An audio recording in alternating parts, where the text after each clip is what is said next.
اعوذ باللہ من الشیطان الرجیم بسم اللہ الرحمن الرحیم۔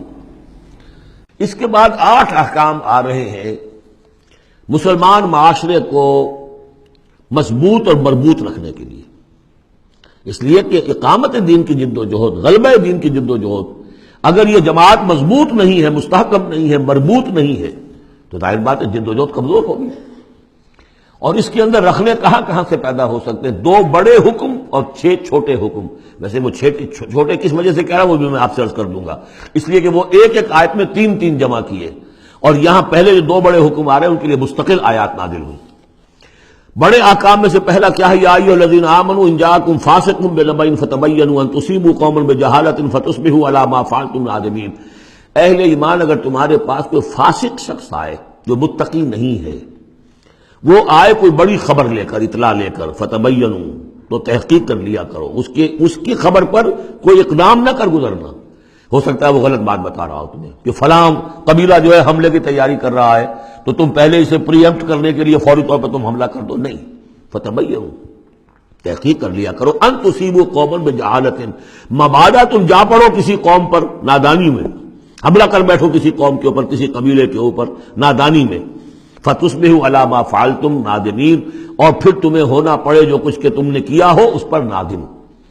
اس لیے یہ کہ افواہوں پر کوئی اقدام نہ کیا جائے۔ ہاں، خبر لانے والا صدیق اکبر ہو رضی اللہ تعالیٰ عنہ، بات دوسری ہے، لیکن یہ کہ جو شخص جو ہے قابل اعتماد نہیں ہے، اس کا کردار، اس کی زندگی جو ہے اس طرح کی نہیں ہے، تو اس کے بارے میں اس کی رائے ہوئی کسی خبر پر فوراً کوئی اقدام درست نہیں ہوگا، اس کی پوری طرح تحقیق کرو، تفتیش کرو۔ اور ایسا ہی ہوتا ہے اکثر و بیشتر کہ یہ جو افواہوں کے اوپر اقدام کر دیے جاتے ہیں، ان سے بڑے بڑے جھگڑے شروع ہو جاتے ہیں، بڑی بڑی جنگیں شروع ہو جاتی ہیں۔ وَاعْلَمُوا أَنَّ فِيكُمْ رَسُولَ اللَّهِ، اور دیکھو تمہارے مابین اللہ کے رسول ہیں۔ یہ اس سے کیا مراد ہے؟ یعنی محمد صلی اللہ علیہ وسلم اللہ کے رسول ہیں، لیکن یہ تم میں سے بعض خواتین کے شوہر بھی ہیں، بعض اشخاص کے داماد بھی ہیں، بعض کے خسر بھی ہیں۔ یہ رشتے ہیں کہ نہیں؟ بعض کے بھتیجے بھی ہیں۔ تو اگرچہ ان کے رشتے ہیں، لیکن ازواج کو بھی سمجھنا چاہیے کہ یہ صرف میرے شوہر نہیں، یہ اللہ کے رسول ہیں۔ بڑا فرق ہوگا اگر صرف شوہر سمجھ کر کوئی معاملہ کیا، اور لیکن یہ کہ یہ حیثیت نگاہ میں نہ رہے کہ اللہ کے رسول ہے۔ اگر حضرت ابو بکر اور حضرت عمر سمجھے ہمارا داماد ہے، داماد تو بیٹے کے برابر ہوتا ہے نا، نہیں، اللہ کا رسول، ان کی جو حیثیت تمہارے سامنے مقدم رہنی چاہیے وہ یہ تو اللہ کے رسول ہے۔ وَاعْلَمُوا أَنَّ فِيكُمْ رَسُولَ اللَّهِ، یہ اللہ کے رسول ہیں اگرچہ محمد ابن عبداللہ، کوئی شک نہیں، لیکن اللہ کے رسول ہیں۔ لَوْ يُطِيعُكُمْ فِي كَثِيرٍ مِّنَ الْأَمْرِ، اگر وہ تمہارا کہنا مانا کرے اکثر معاملات میں، لَعَنِتُّمْ، تو تم مشکل میں پڑ جاؤ گے۔ تمہارا رویہ یہ ہونا چاہیے کہ یہ دیکھو وہ کیا چاہتے ہیں، ان کی منشا دیکھو۔ وَلَٰكِنَّ اللَّهَ حَبَّبَ إِلَيْكُمُ الْإِيمَانَ، لیکن اے محمد کے ساتھیوں، اے صحابہ رسول، اللہ نے تو تمہارے نزدیک ایمان کو بہت محبوب بنا دیا ہے۔ وَزَيَّنَهُ فِي قُلُوبِكُمْ، اسے تمہارے قلوب کے اندر کھبا دیا ہے۔ وَكَرَّهَ إِلَيْكُمُ الْكُفْرَ وَالْفُسُوقَ وَالْعِصْيَانَ، اور بہت ہی تمہارے نزدیک ناپسندیدہ بنا دیا ہے کفر کو بھی اور فسق کو بھی اور نافرمانی کو بھی۔ یہ صحابہ کرام کی شان میں بہت بڑی آیت ہے جو نازل ہوئی ہے قرآن میں۔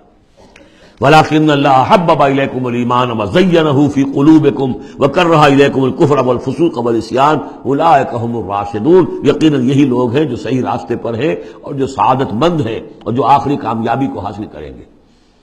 فضلا من اللہ ونعما، اور یہ فضل ہے اللہ کی طرف سے، انعام ہے اس کا، احسان ہے۔ واللہ علیم الحکیم، اللہ سب کچھ سننے والا، اللہ ہر چیز کا علم رکھنے والا اور کمال حکمت والا ہے۔ اب دوسرا حکم آ رہا ہے، وَإِن طَائِفَتَانِ مِنَ الْمُؤْمِنِينَ اقْتَتَلُوا، آخر اہل ایمان بھی انسان ہیں، جھگڑا ہو سکتا ہے، اختلاف ہوگا، اختلاف سخت ہو جائے جھگڑا ہو جائے گا، جھگڑا سخت ہو جائے قتال بھی ہو جائے گا۔ آخر حضرت علی اور حضرت عائشہ کے مابین جنگ ہوئی کہ نہیں؟ حضرت علی اور امیر معاویہ کے درمیان جنگ ہوئی کہ نہیں؟ یہ کون ہے؟ کس کو اب کہہ دیں گے کافر؟ معاذ اللہ ثم معاذ اللہ۔ تو فرمایا وَإِن طَائِفَتَانِ مِنَ الْمُؤْمِنِينَ اقْتَتَلُوا، اگر اہل ایمان میں سے 2 گروہ لڑ پڑے، فَأَصْلِحُوا بَيْنَهُمَا، تو اب عام معاشرے کو یہ سمجھنا چاہیے، سب لوگوں کو، کہ وہ یہ نہ سمجھے کہ ہم سے کیا ہے، آپس میں نبٹ لیں، نہیں، ان کے درمیان صلح کراؤ، تمہارا فرض ہے، یہ اجتماعی فریضہ ہے، صلح کراؤ۔ فَأَصْلِحُوا بَيْنَهُمَا، انڈیفرنس ہمیں کیا تعلق؟ غلط، اس لیے کہ یہ جو رکھنا پڑ رہا ہے یہ اسلامی معاشرے کا رکھنا مسلمانوں کی مجموعی قوت کو کمزور کرنے کا سبب بنے گا، اور مسلمانوں کی قوت کمزور ہوتی ہے تو اللہ کے دین کے غلبے کی جدوجہد کمزور پڑ رہی ہے۔ لہذا فرض سمجھو اصلحوا بینہما، ان کے درمیان صلح کراؤ۔ فإن بغت إحداہما علی الأخری، پھر اگر ان میں سے ایک دوسرے پر زیادتی کرے، صلح کی پابندی نہیں کر رہا، صلح کرا دی گئی پھر بھی وہ زیادتی کر رہا، فقاتلوا التی تبغی، اب جنگ کرو اس سے جو زیادتی کرنے والا ہے۔ اب یہ دو فریقوں کے درمیان نہیں رہا معاملہ، اب ایک فریق گویا کہ پوری مسلم جماعت کو، پورے مسلم معاشرے کو، پوری ملت اسلامی کو جو کہ وہ للکار رہا، چیلنج کر رہا ہے، تو اب ان سے جنگ کرو حتی تفیء الی امر اللہ، یہاں تک کہ وہ لوٹ آئے اللہ کے حکم کی طرف۔ صلح کی جو بھی شرائط تھی ان کو دوبارہ قبول کر لے۔ فإن فات، پھر اگر وہ لوٹ آئے، فاصلحوا بینہما، پھر ان کے مابین دوبارہ صلح کرا دو، بالعدل، انصاف کے ساتھ، واقسطوا، اور دیکھنا انصاف کا دامن ہاتھ سے نہ چھوڑنا، انصاف کرو، اس لیے کہ اب ہو سکتا ہے کہ اس دوسرے فریق پر تم کو زیادتی کر بیٹھو، اس لیے کہ اب اس سے تم بھی لڑے ہو، لڑ کر تم نے اسے مجبور کیا ہے کہ وہ صلح کی پابندی کرے، تو اب بھی اس پر کوئی زیادتی نہ ہو جائے۔ واقسطوا ان اللہ یحب المقسطین، اللہ تعالیٰ انصاف کرنے والوں کو محبوب رکھتا ہے۔